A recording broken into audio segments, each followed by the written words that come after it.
Assam rifle पे भी चाहूंगा, क्योंकि कुकी और मैतेई के बीच असम राइफल ऐसा लगता है कि बढ़ चुकी है।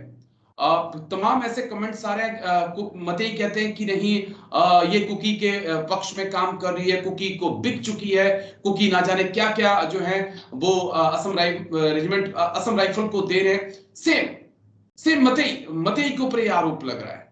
तो असम राइफल का रोल आप यहां पर कैसे देखते हैं, क्योंकि पूरी जिम्मेदारी तो उन्हीं के ऊपर थी, कहां फेल हो गई Assam rifle? Assam rifle fail नहीं हुई। जी।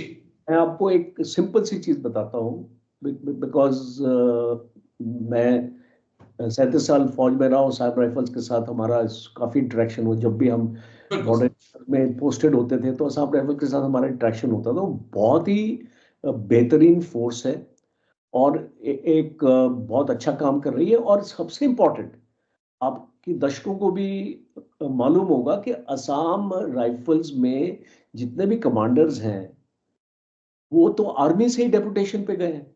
जी। वो कोई कुकीज और मैतीज नहीं है। बिल्कुल सर। और जो एक्शन असम राइफल्स लेती है वो अपने कमांडर्स के आदेश पे लेती है।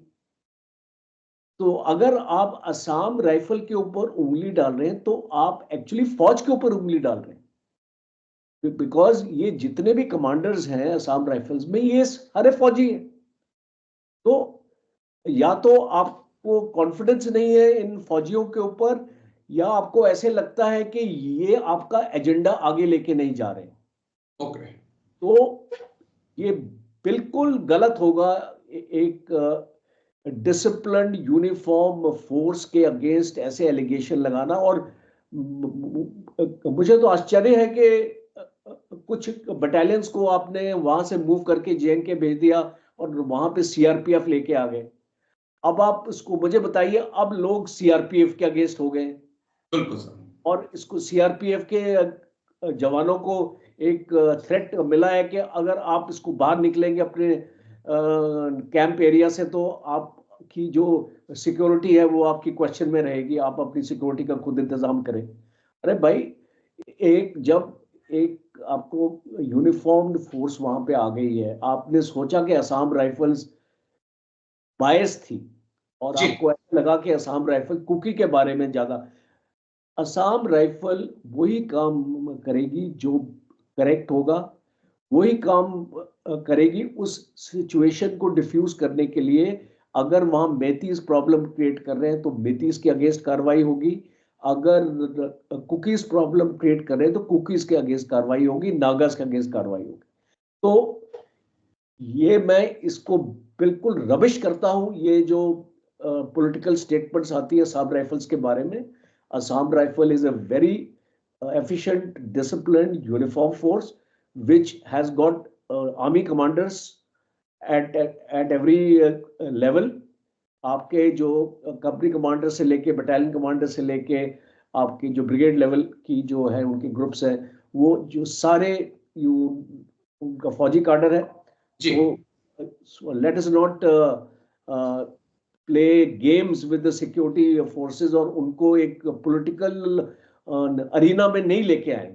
बिकॉज कल आप इसको फौज को भी पॉलिटिकल अरीना में लाएंगे कि भाई ये तो फौज अगेंस्ट है, तो हम जी। उसको हमको ऐसी जो भी एलिगेशंस आती हैं हमको उसको कंडेम करना चाहिए सबसे पहले।